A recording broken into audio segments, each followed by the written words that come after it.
So in this episode of SmackDown, CM Punk came back. Yeah, 7 years, man, 7 years. When it comes to SmackDown, man, CM Punk came back on AEW Rampage. He's really back. Punk is back, people. That's crazy. Now when it comes to SmackDown, Black Goo, when that diarrhea hits hard, something along those lines.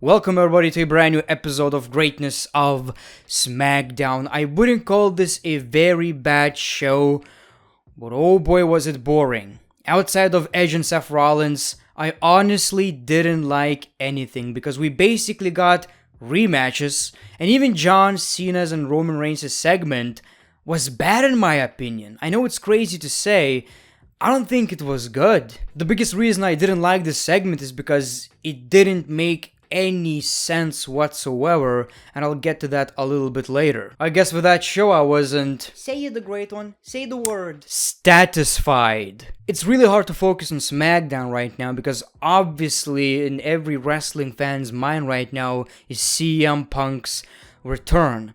And I was hoping that WWE would make a bit of a response to that, mention it or don't mention it, but put on a great show that people are gonna talk about. Well, it wasn't like that at all. I think this was a below average SmackDown. We've seen so much better lately, and for a go home show, it wasn't even good. I don't exactly understand what they're doing with John Cena's character. But let's start with the good stuff, which is Edge. Edge keeps thinking about what Seth Rollins said about his family. He knows Seth Rollins is playing mind games, but he can't stop thinking about it because, it happened over and over again throughout his career. But when he looks at Seth Rollins, he understands that it's maybe not even mind games. Seth Rollins is being serious. Yeah, Edge doesn't really understand what he's dealing with. Seth Rollins is an absolute mad lad. He's crazy. He's unpredictable. Once he thought this is a good talent, he actually did this unironically. This is not a man you take lightly. But Rollins has helped Edge find a place in his heart where the blood runs black. And dude, I'm not doing it any justice. You gotta find this clip on YouTube. Edge's delivery, Edge's acting, amazing. The man really knows how to tell his story, and obviously this is the best SummerSlam rivalry.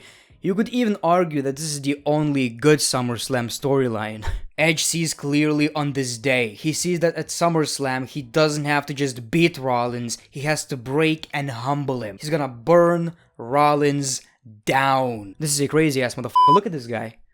Look at this guy. That's what I'm talking. This is how you tell a story. This is how you tell a story. So much emotion, so many veins. I mean, Edge is a great storyteller, and I do expect the same during the match. So that was a great way to kick off SmackDown. With the best rivalry, it should not be the best rivalry. technically speaking, John Cena, Roman Reigns, two of the biggest superstars. I'm gonna get into it a little bit later. I just really want to talk about it. I do have a few issues with this rivalry, but yeah. Let's continue. We saw Jey Uso versus Rey Mysterio. For those who love rematches every damn week, I get it, they're facing at SummerSlam. We don't need to see that match every damn week. Or at least switch it up. It doesn't have to be a normal match every week. Tables match, a ladder match, a cage match, Coco Jumbo Booster on a pole match. Anything really. It's not the match itself that I have a problem with. There was nothing wrong with it. I'm just saying, I'm tired of watching the same matches every week. It's either Uso versus Mysterio or another Uso versus another Mysterio. Every damn week. Dominic tried to help, but the referee told him to leave. We got a big Uso splash and Jey Uso won the match. Here you go. One thing that I don't understand though is what WWE are doing with Baron Corbin. The man has a Money in the Bank graphic. Basically himself with the Money in the Bank briefcase. That doesn't make any sense. He stole it. Only an official champion or Money in the Bank holder should have that kind of a graphic. I mean, if it's not official, why does he have that graphic? At this point, you're basically telling me that he can actually cash in and it would be legal. Another rematch, Baron Corbin versus Kevin Owens, obviously. I just love rematches, man. I like watching the same stuff over and over again. I'm a rematch enthusiast. Again, nothing wrong with the match, that's not my point. It's just that I'm tired of it, I don't care, there's nothing new to tell. Big E interrupts, and he's coming for, well, his or, I don't know at this point, Corbin's briefcase. So they start brawling, Big E takes the briefcase, but Baron Corbin pushes him into the ring post and runs away with the briefcase. We're probably getting something at SummerSlam, you know, Big E might get the briefcase back, or Baron Corbin might try to cash in, which is not gonna be a successful cash in.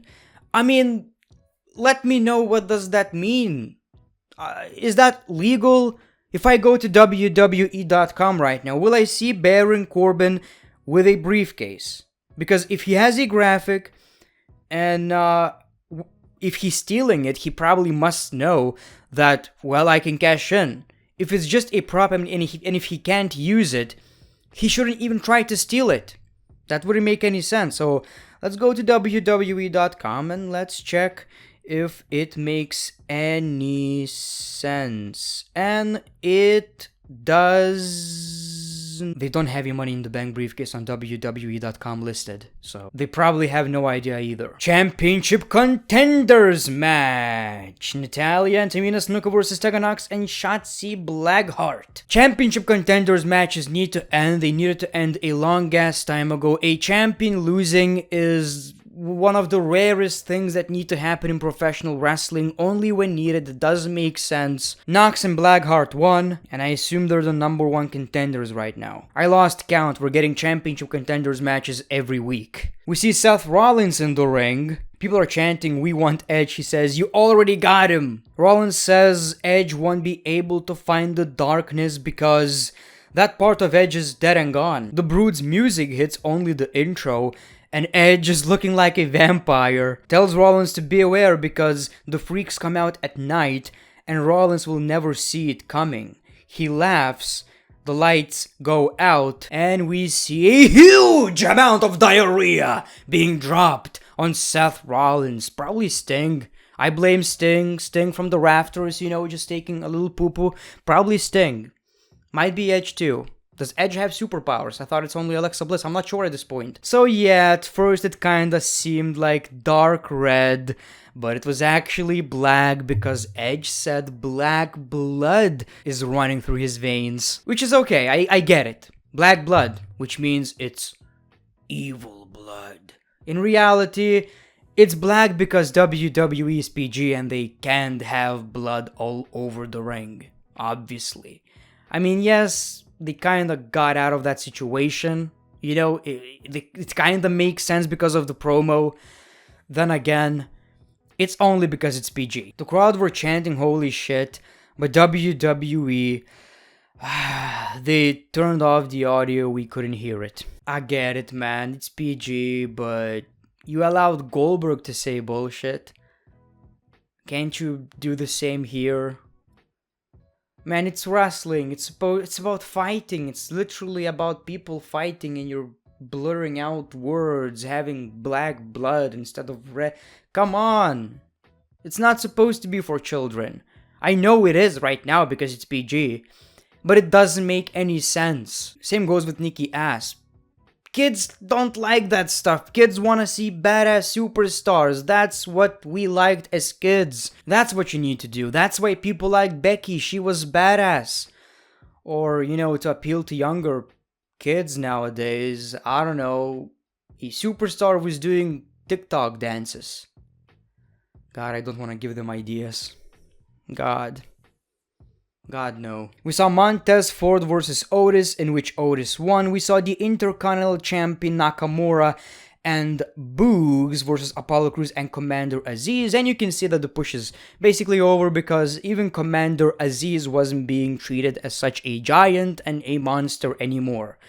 And they even lost the match. Boogs pinned Apollo Crews. Yep, like I told ya, it's over. Just like that. Bianca had 2 matches in a row. First against Zelina Vega because Carmella pushed Zelina into the ring. Obviously, Bianca won the match. And then she faced my other friend, Carmella. But Carmella could not beat Bianca Belair. It's so lazy. Like I've said, the only good thing about this show was Edge and Rollins. Okay, let's talk about Cena and Roman Reigns. I do have a lot of issues with this one. It was basically the same stuff we already heard, except this time, no creativity at all, nothing special, nothing memorable. This whole 1, 2, 3 thing with John Cena doesn't make any sense. He's not an underdog.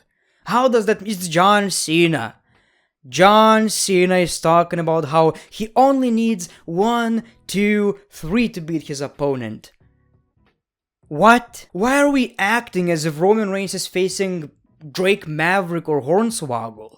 No, John Cena will kick Roman's ass, we all know that. He'll lose, but he'll kick his ass. I don't understand what they're doing with John Cena's character, so that's one issue. Another issue is, John Cena is all about hustle, loyalty, respect. He said he's gonna take the championship from Roman Reigns, not because he wants to be a champion on SmackDown, okay. He wants to embarrass Reigns. That is the only reason. And he said, I'm gonna leave for Hollywood. People think I'm gonna lose because I'm going to film movies. But no, I'll win, and I'm gonna do that. That's so out of character. Just a year ago, John Cena talked about how I don't wanna be at WrestleMania because I'm taking opportunities from younger people. And now he wants to not only take these opportunities, which is not something I have a problem with, I'm just talking about kayfabe, inconsistencies in storylines. He wants to win the championship, the main championship of a brand, take that championship, not defend that championship, leave with that championship, and leave all these superstars without the same opportunity he talked about. That was a very dumb segment. It's like if Brock Lesnar came back and said, Goldberg, I'm tired of you taking opportunities. We need a champion who's here every week and defends the championship with honor every week on Raw, SmackDown, even Superstars. That makes no sense. Brock Lesnar's not all about that. Well, why don't I try his on? He's a champion eating schnitzels at home. It doesn't make any sense. And John Cena saying how he's gonna leave for Hollywood and take the championship.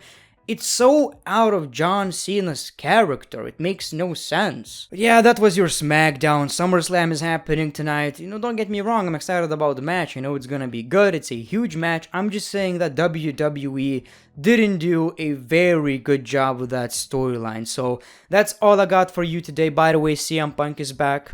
I don't know if you heard that, but he's back. Very exciting. The Great One, peace, love, and hugs. It's been a pleasure.